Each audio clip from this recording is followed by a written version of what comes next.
तो चलो अब स्टार्ट करते हैं प्रैक्टिकल पोर्शन अपने रूल्स के चैप्टर का।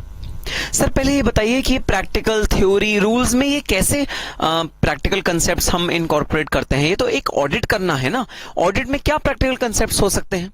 तो पहले समझना दोस्तों लॉजिक क्या है प्रैक्टिकल कंसेप्ट्स को इंट्रोड्यूस करने का अपने रूल्स में।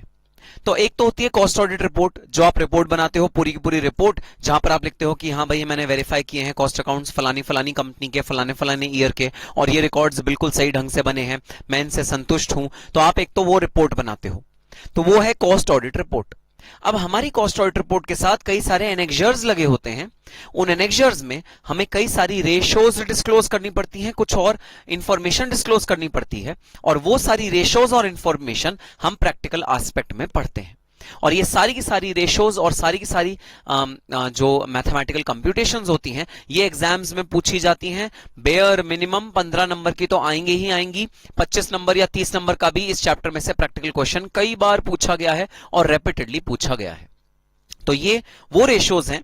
आप अपने अगर चैप्टर पे आएंगे पेज नंबर 2.8 पे, तो ये वो रेशोज हैं जो रेशोज कॉस्ट ऑडिट के साथ एक ऑडिटर को अटैच करना होता है एज एनेक्जर और डिस्क्लोज करना होता है अपनी कॉस्ट ऑडिट रिपोर्ट के साथ। तो पहली रेशो जो आज हम पढ़ने जा रहे हैं वो है वेस्ट मल्टीप्लायर। रेशो का नाम है वेस्ट मल्टीप्लायर। तो भाई ये क्या होता है वेस्ट मल्टीप्लायर और ये किस इंडस्ट्री में यूज होता है। सबसे पहले सुनना, ये यूज होता है टेक्सटाइल इंडस्ट्री में। तो जितने भी आपके क्लाइंट्स होंगे टेक्सटाइल इंडस्ट्री के, वो इस रेशियो को निकालते होंगे जिसका नाम है वेस्ट मल्टीप्लायर। अब ध्यान से सुनना, इस रेशियो का मतलब क्या होता है। ठीक है सर, तो हम अब पढ़ने जा रहे हैं वेस्ट मल्टीप्लायर।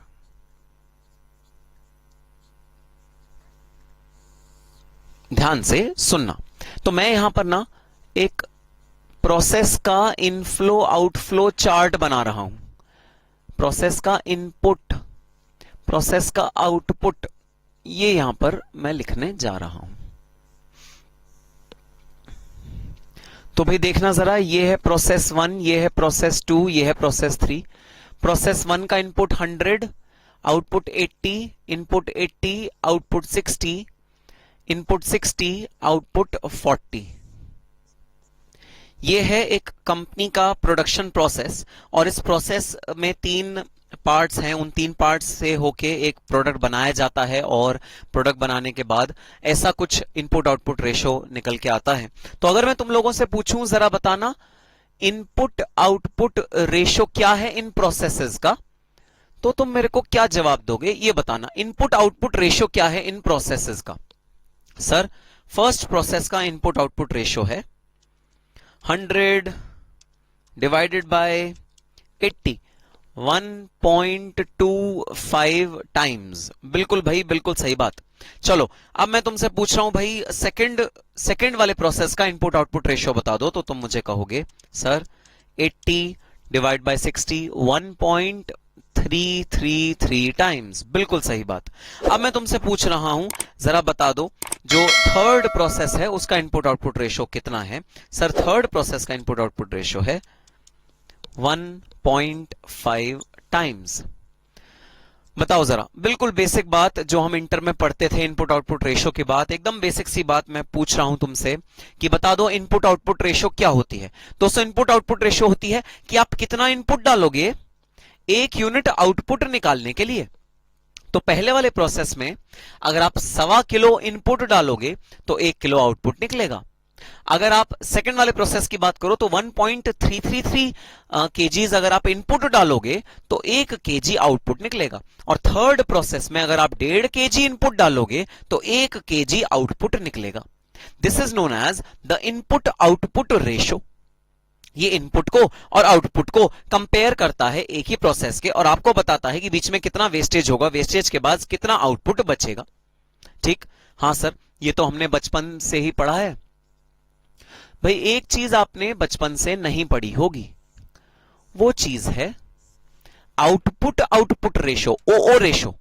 ये है आईओ रेशो और ये है ओओ रेशो, आउटपुट आउटपुट रेशो।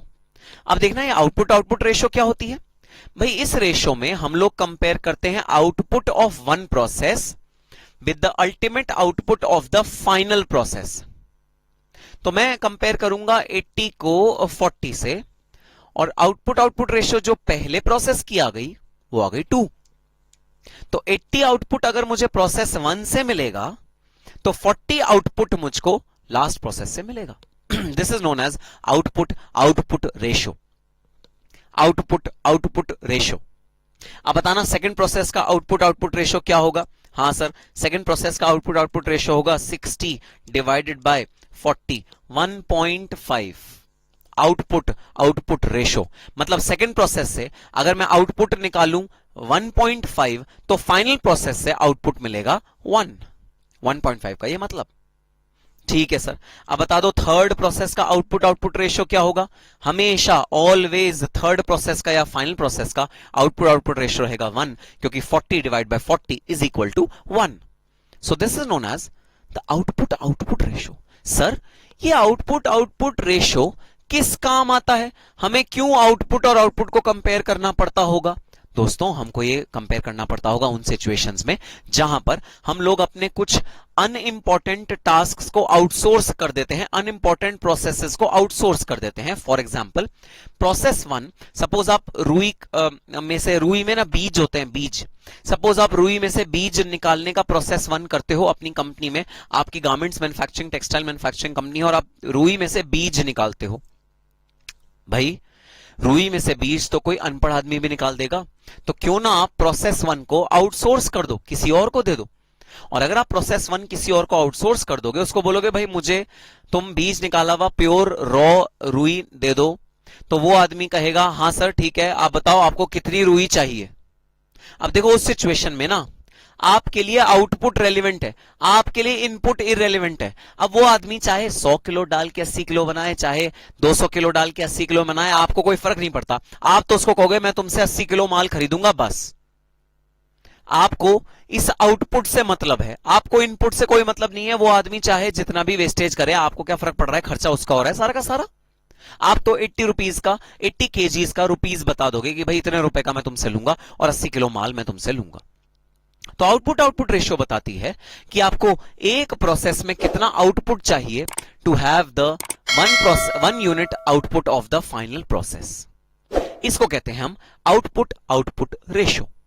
तो पहले यूनिट से जितना आउटपुट निकलेगा आप उसको कंपेयर करोगे लास्ट यूनिट के आउटपुट से, और आप बता दोगे उस आदमी को कि भाई मुझे तो 40 किलो का फाइनल आउटपुट चाहिए होता है, तो तुम मुझे अगर 80 किलो का आउटपुट बना के दोगे तब मेरा 40 किलो का फाइनल आउटपुट बनेगा।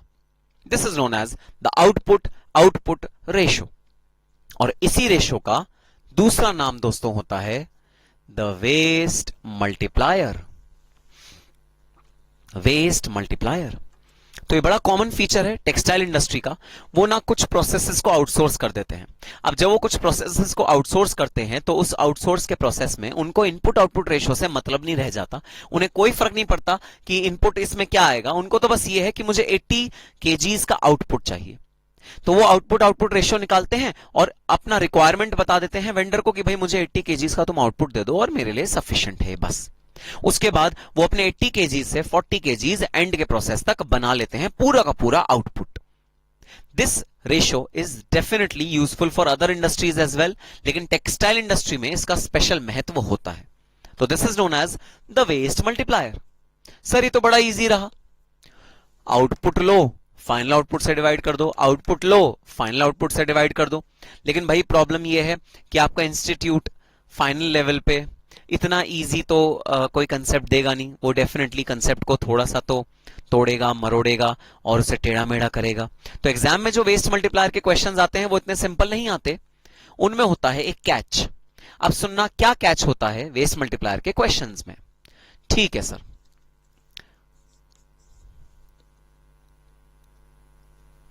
भाई 100 यूनिट आया इनपुट और 80 यूनिट आया आउटपुट, फिर क्या हुआ? 70 यूनिट आया इनपुट और 60 यूनिट आया आउटपुट, फिर क्या हुआ? 60 यूनिट आया इनपुट और यहां पर 80 यूनिट गया इनपुट। मैंने क्वेश्चन को थोड़ा सा कर दिया है चेंज। तो मैंने 100 यूनिट का इनपुट लिया, 80 का आउटपुट निकाला।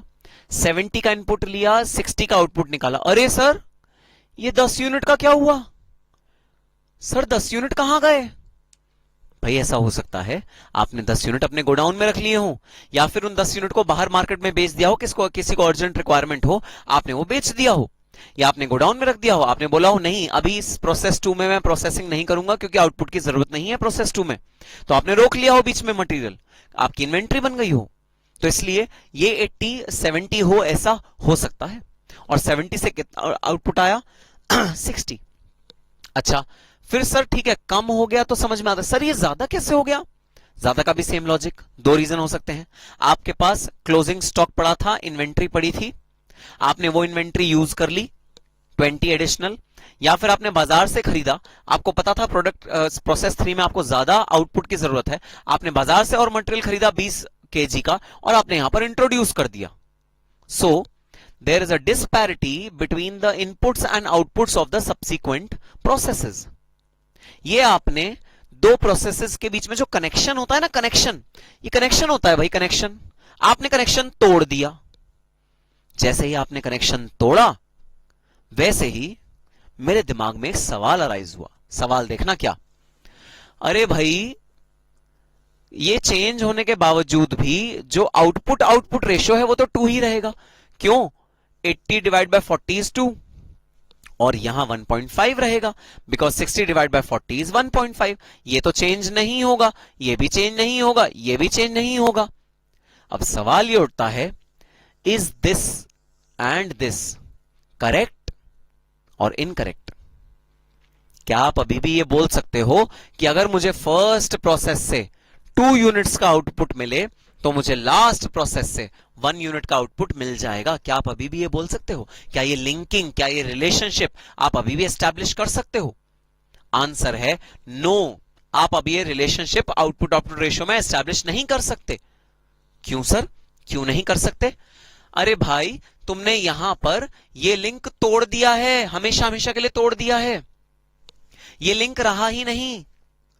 80 आउटपुट अगर फर्स्ट यूनिट का बचा तो 40 नहीं मिलेगा आउटपुट लास्ट यूनिट का, क्योंकि बीच में छेड़खानी करी है तुमने इनपुट आउटपुट का यहां केजीज बदला, यूनिट्स बदला, और यहां इनपुट आउटपुट का केजी बदल दिया। तो अगर 80 आउटपुट फर्स्ट प्रोसेस का हुआ, नहीं मिलेगा 40 आउटपुट लास्ट प्रोसेस का, क्योंकि बीच में तुमने किया है एडल्टरेशन, कुछ घपला किया है। तो अब 80 और 40 में जो तुम रिलेशनशिप निकाल रहे थे वो रिलेशनशिप टूट गया है। अगर वो रिलेशनशिप टूट गया है तो सर अब हम आउटपुट आउटपुट रेशियो कैसे निकालें? तो दोस्तों अगर एग्जाम में एग्जामिनर मुझको रिलेशनशिप वाला डेटा दे दे तो भंगड़ा पाना और दिल में एकदम खुश हो जाना, ठीक है, कि रिलेशनशिप वाला डेटा दिया है। आउटपुट आउटपुट रेशियो बड़ी सिंपल निकल के आएगी, output of first process divide by output of last process, output of second process divide by output of last process, simple output output ratio. लेकिन जहां पर भी ये लिंक तोड़ा, जहां पर भी ये लिंक तोड़ा दो प्रोसेसेस के बीच में, वहां आउटपुट आउटपुट रेशियो इतना इजीली कंप्यूट नहीं हो सकती।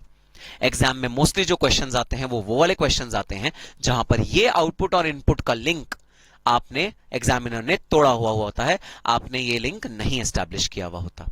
तब उस सिचुएशन में सर ये रिलेशनशिप कैसे आएगा, आप इन दोनों को लिंक कैसे करोगे 80 और 40 को? ये है सबसे बड़ा सवाल जो हम अब अगले क्वेश्चन में सॉल्व करने जा रहे हैं।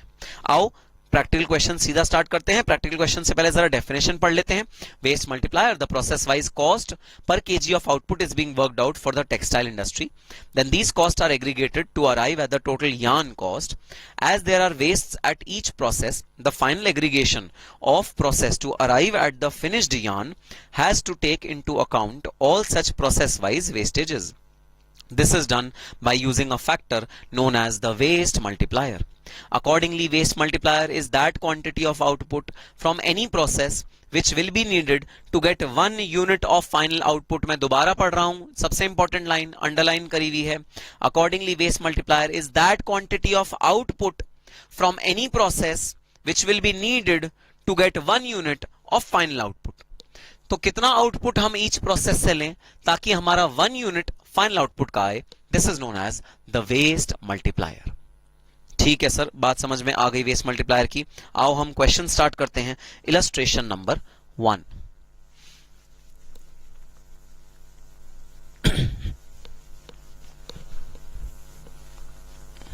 इलस्ट्रेशन नंबर 1 कहता है the following details of process wise input and output are taken from cost accounting records of Sunny Cotton Mills limited.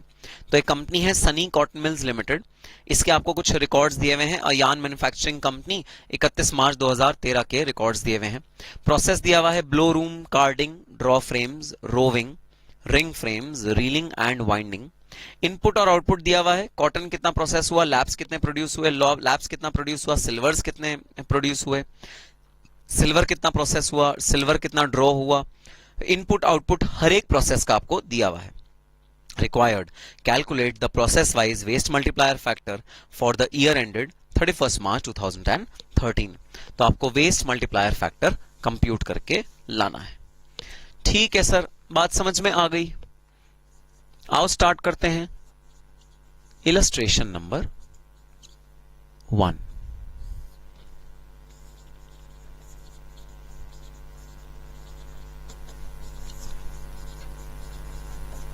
Computation of waste multiplier factor of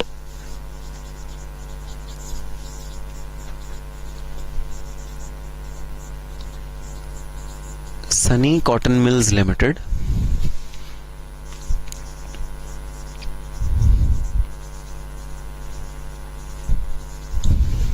for the year ended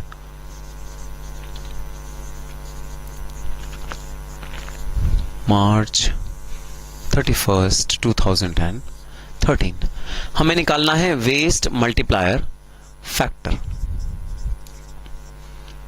यहां मैं लिखूंगा सारे processes, यहां आएगा input,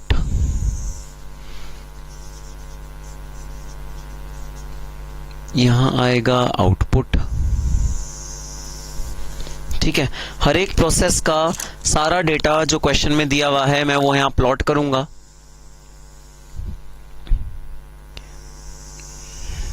यहां आया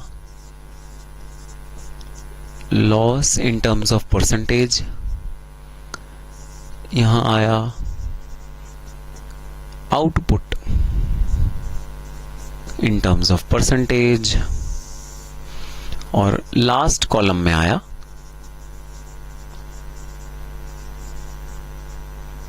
waste multiplier. ठीक है भाई, तो ये हमने सारा डिटेल इस कॉलम में अब हम भरेंगे। हम इस टेबल में डिटेल्स भरना शुरू करते हैं, फिर मैं आपको सिखाऊंगा कि वेस्ट मल्टीप्लायर कैसे कैलकुलेट करते हैं। तो आओ एक एक करके जो डिटेल्स क्वेश्चन में दी हुई हैं उनको फिल करना स्टार्ट करते हैं। सबसे पहला है ब्लो रूम। ब्लो रूम में इनपुट है और इनपुट जो है वो केजी की टर्म्स में है। ठीक है, अच्छा एक और लाइन छोड़ देना भाई, हम ना कुछ फॉर्मूले लिखेंगे, उस फॉर्मूले के लिए एक लाइन छोड़ देना।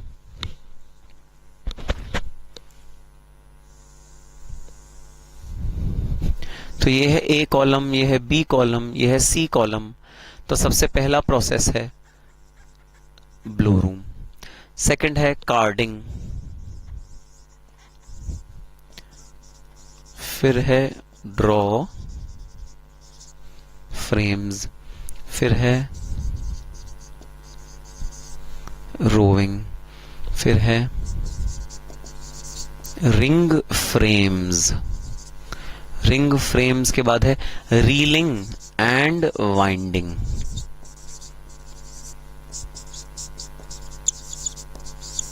Railing and winding.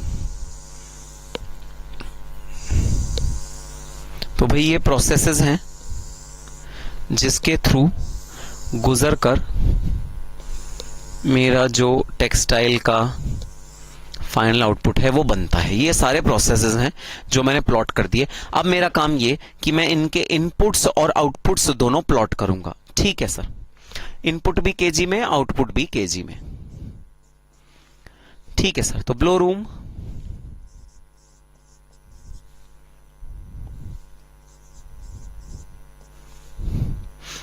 आउटपुट है 4258270 42 74360।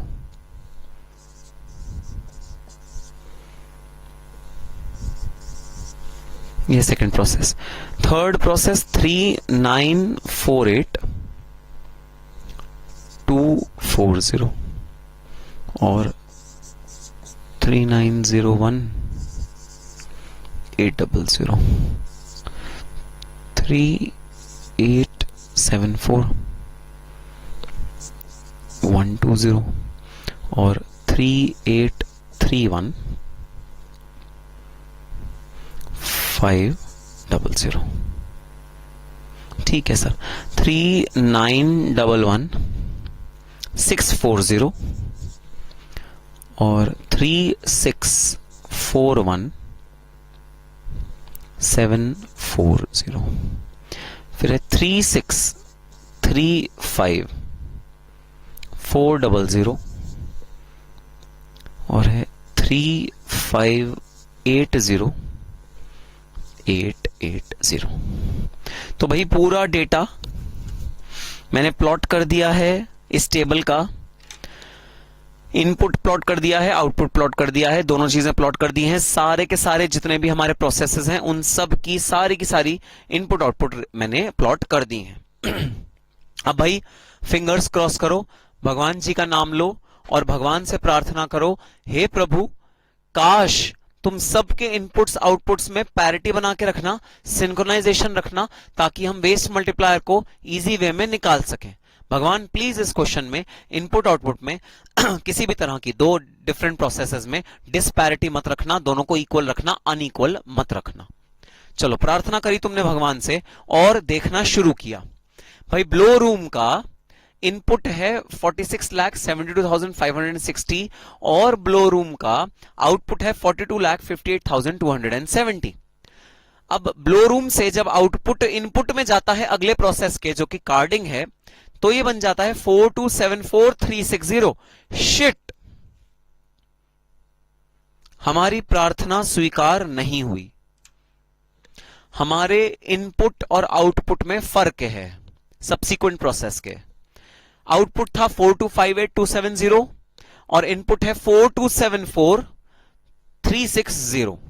मतलब जरूर कुछ मटेरियल आपका गोडाउन में पड़ा होगा जिस मटेरियल को आपने इस प्रोसेस में यूज किया है, या फिर आपने बाजार से नया मटेरियल खरीद के लाया है और इस वाले प्रोसेस में डाला है। ओफो सर। चलो अगला देखते हैं। 39,76,400 is the output of carding, but the input of draw frame is 39,48,250. Again इन दोनों में डिफरेंस है। 39,01,800 और 38,74,120, 38,31,500 और 39,11,640। सर बिल्कुल भी सपना पूरा नहीं हुआ, बिल्कुल भी भगवान ने हमारी नहीं सुनी और डिस्पैरिटी दे दी। अब सुनना जरा ध्यान से। सपोज अज्यूम करो ये डिस्पैरिटी ना होती।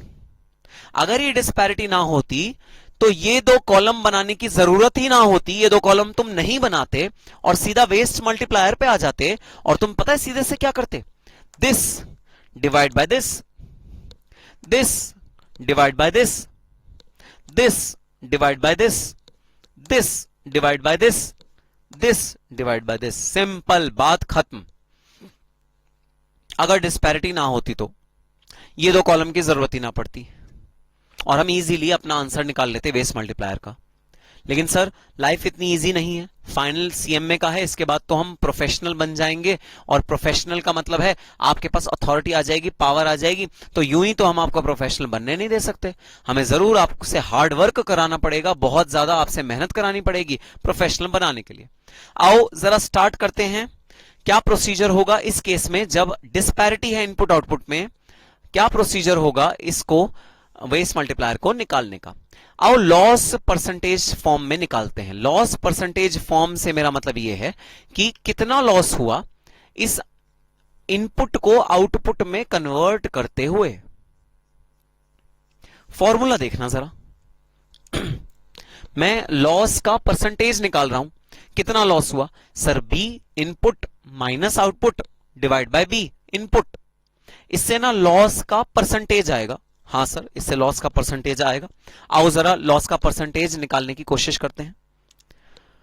4672560 minus 4258270।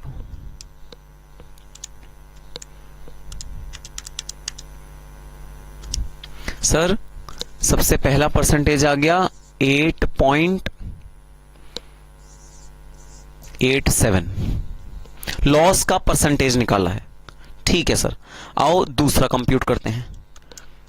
4274360 minus 3976400 divide by 4274360।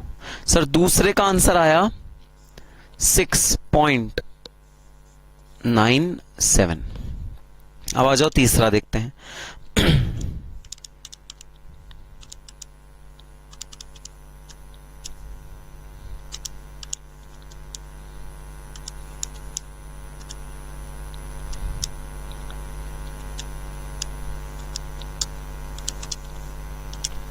Sir तीसरे का आंसर आया 1.18।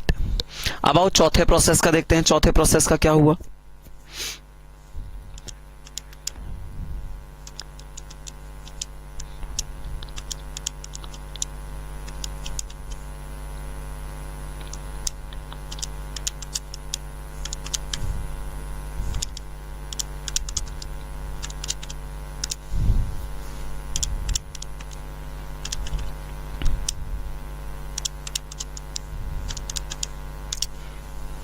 सर चौथे प्रोसेस का आया 1.10। अब देखते हैं फिफ्थ प्रोसेस का क्या आया।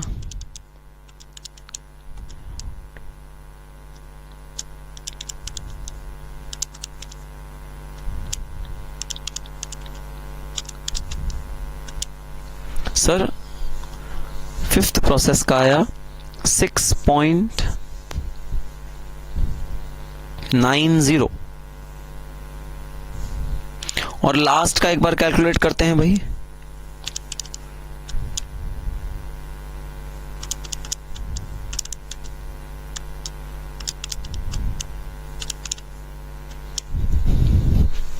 $1.50।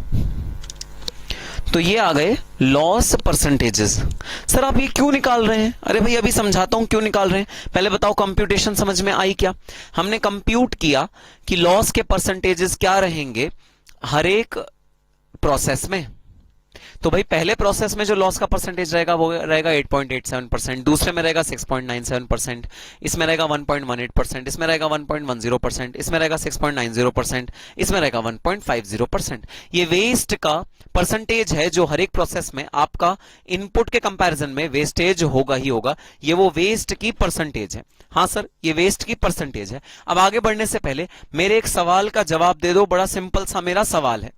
मेरा सवाल ये है, will this percentage change with a change in input? So सवाल ये है, अगर ये 4672560 की जगह 5682436 होता, कुछ भी रैंडम कुछ और नंबर होता, तो ये परसेंटेज सेम रहता या चेंज हो जाता। ये परसेंटेज सेम रहता या चेंज हो जाता। सर सेम रहता। क्यों। क्योंकि लॉस परसेंटेज कभी भी चेंज नहीं होता। सर वो जो रिवाइज नंबर होता ना उसके अकॉर्डिंग आउटपुट का अमाउंट चेंज हो जाता, लेकिन ये परसेंटेज हमेशा कांस्टेंट रहता है। जब भी आप इनपुट पे लॉस लेते हो तो वो लॉस की परसेंटेज हमेशा कांस्टेंट रहती है, वो कभी भी चेंज नहीं होती है। So the loss percentage always remains the same, उसमें कोई भी चेंज नहीं आता। चेंज किस में आता है, आउटपुट में आ जाएगा। अगर आप इनपुट को चेंज करोगे आउटपुट में आ जाएगा। तो आप जो रिवाइज्ड इनपुट लिखोगे उसको माइनस कर दोगे 8.87%, तो आपका रिवाइज्ड आउटपुट आ जाएगा। लेकिन सर इस परसेंटेज में कभी भी चेंज नहीं आता। लॉस परसेंटेज एक प्रोसेस की हमेशा कांस्टेंट रहती है, उसमें कभी भी चेंज नहीं आता। लॉस तो वही होगा ना, चाहे आप यहां पर 100 यूनिट इंट्रोड्यूस करो तो 8.87 यूनिट्स का लॉस होगा, 200 इंट्रोड्यूस करो तो 8.87 मल्टीप्लाई बाय 2 का लॉस होगा। तो परसेंटेज कभी भी चेंज नहीं होगा, आउटपुट चेंज हो जाएगा डिपेंडिंग अपॉन द इनपुट। बिल्कुल सही बात सर, हमें समझ में आ गई आप क्या कहने की कोशिश कर रहे हो। So this column will remain constant irrespective of the input. Input में कुछ भी डालूंगा, लॉस के परसेंटेज में कोई भी फर्क नहीं पड़ेगा। बिल्कुल सही बात। अब देखो मैं तुमसे कह रहा हूं जरा आउटपुट निकाल दो। आउटपुट क्या होगा सर? आउटपुट आपको निकालना है 100% का बेस लेके, ठीक है? 100% का बेस लेके आप निकालोगे आउटपुट। 100% का बेस लेके मतलब सर, तो सर अगर यहां पर 100% होता इनपुट तो आउटपुट कितना होता, हमें ये कंप्यूट करना है। मतलब बेसिकली 100% माइनस 8.87% निकालना है, मतलब आउटपुट निकालना है। ठीक है सर, ये तो निकल जाएगा 91.13 91.13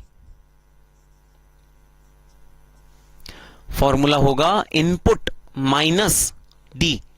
आपने जितना भी इनपुट डाला उसको मैं माइनस कर दूंगा डी से, तो वो बन जाएगा आपका output of a particular process. तो अगर आपने यहां 100% डाला और 8.87% यहां पर लॉस हो गया, नॉर्मल लॉस, तो आउटपुट क्या बन गया 91.13। अब जरा सुनना ध्यान से, अगर अगले प्रोसेस में मैंने 91.13 डाला, अगर अगले प्रोसेस में मैंने 91.13 डाला, तो बताना जरा कितना आउटपुट बनेगा? सर आउटपुट बनेगा 91.13 मल्टीप्लाइड बाय 6.97%। ये तो होगा लॉस, ये है input. Input minus loss is equal to the output.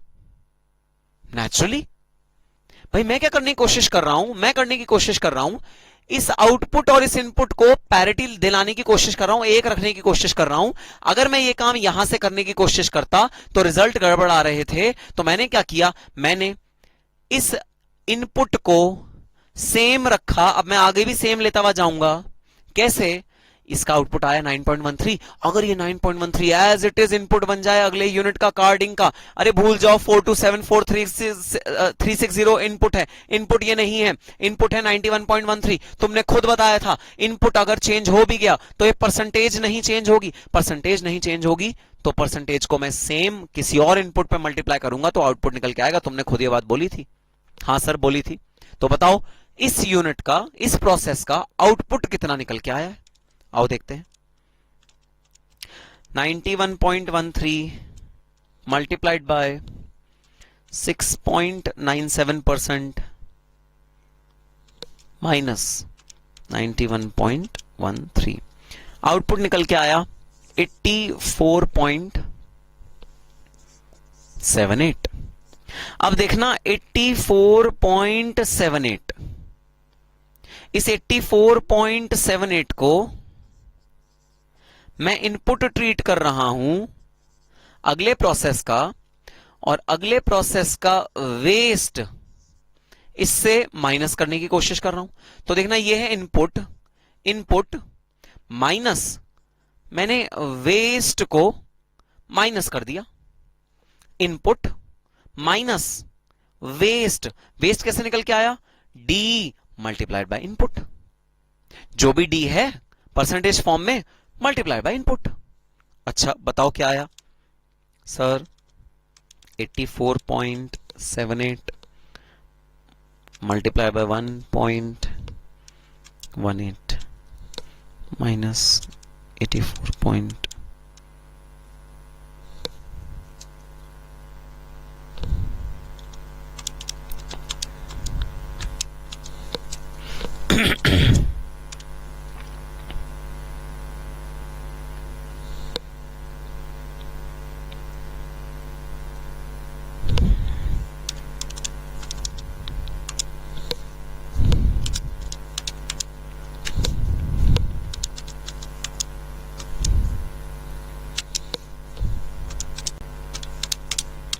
Sir third का आंसर आ गया 83.78। देखना जरा, थर्ड का आंसर आ गया 83.78। अब देखना फोर्थ प्रोसेस का क्या आएगा आंसर। तो भाई फोर्थ प्रोसेस में मैंने थर्ड प्रोसेस का आउटपुट रख दिया एज इनपुट, और उसके अंदर क्या चीज माइनस करी, उसके अंदर माइनस करी waste percentage. Waste percentage minus करा। आओ देखते हैं क्या आंसर आएगा। 83.78 मल्टीप्लाइड बाय 1.1% माइनस 83.78, आंसर आया 82.86। अब भाई अगेन ये 82.86 मैंने इनपुट रखा, और 82.86 multiplied by loss percentage, 82.86 multiplied by 6.90% minus 82.86, 77.14 77.14 आ गया output of the fifth process. अब लास्ट बचा है सिक्स्थ प्रोसेस। आओ सिक्स्थ प्रोसेस का भी आउटपुट कंप्यूट करके देखते हैं। भाई सिक्स्थ प्रोसेस में 77.14 माइनस 77.14 मल्टीप्लाइड बाय 1.50 परसेंटेज का साइन जरूर लगाना हर एक पार्ट पे। ठीक है सर, 77.14 मल्टीप्लाइड बाय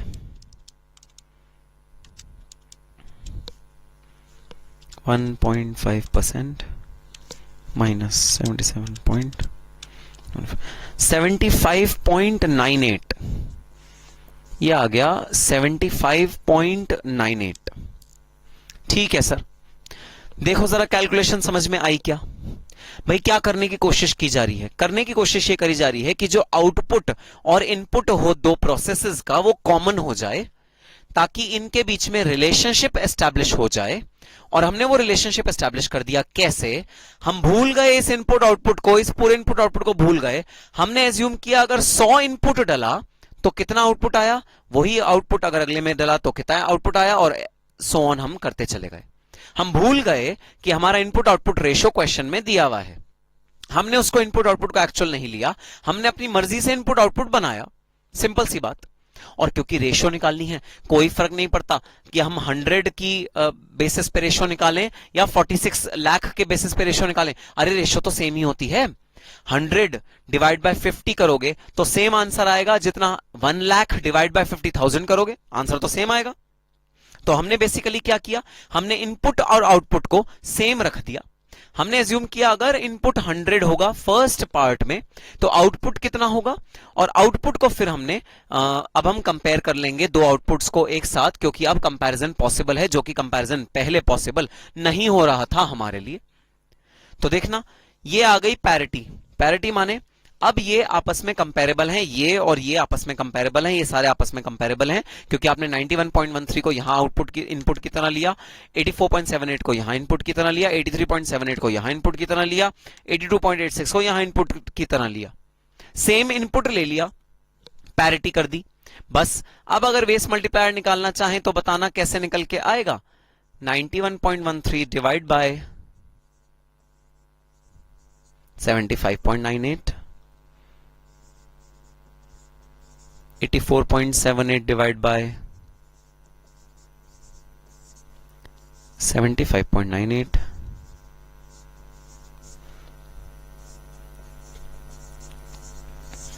83.78, 82.86,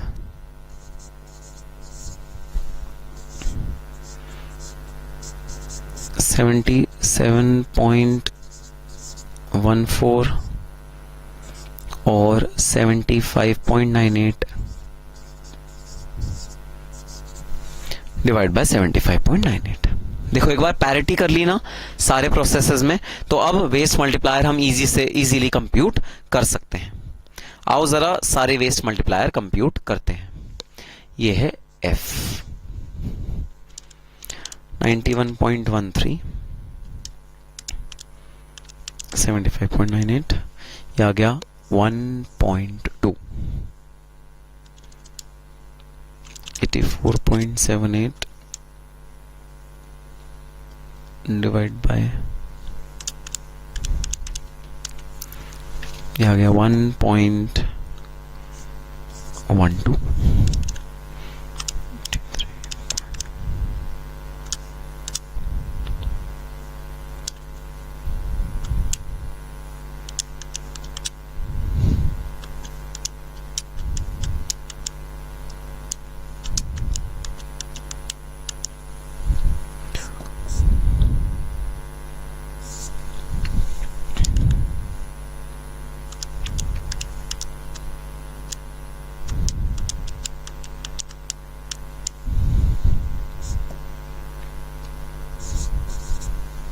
1.09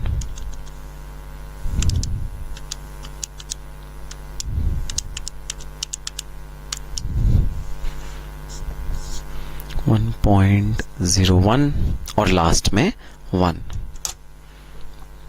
तो भाई अब अगर हमसे कोई पूछे कि बता दो जरा प्रोसेस वाइज वेस्ट मल्टीप्लायर क्या होंगे इस वाले सिचुएशन में, तो हमने कंप्यूट कर दिया कि भाई प्रोसेस वाइज वेस्ट मल्टीप्लायर होंगे। प्रोसेस 1 का है 1.2, प्रोसेस 2 का है 1.12, process 3 1.1, process 4 1.9, process 5 1.01, process 6 1। These are the waste multiplier. अच्छा ये बताते क्या है आपको, जरा ये भी बताओ इनका इंटरप्रिटेशन क्या निकलेगा अगर कोई पूछे इसका मतलब क्या है। भाई मतलब ये है अगर आपको एक यूनिट का फाइनल आउटपुट चाहिए फाइनल प्रोसेस में से, तो आपको 1.2 यूनिट बनाना पड़ेगा फर्स्ट प्रोसेस में से। अगर आपको एक यूनिट का फाइनल आउटपुट चाहिए फाइनल प्रोसेस में से, तो आपको 1.12 आउटपुट बनाना पड़ेगा सेकंड प्रोसेस में से। अगर आपको 1.10 1 यूनिट चाहिए फाइनल आउटपुट, तो आपको 1.10 आउटपुट बनाना पड़ेगा थर्ड प्रोसेस में। ये निकल के आया इंटरप्रिटेशन ऑफ वेस्ट मल्टीप्लायर। अब जरा एक कंक्लूजन और लिख दो बस। कंक्लूजन है hence the process wise waste multiplier of Sunny Cotton Mills Limited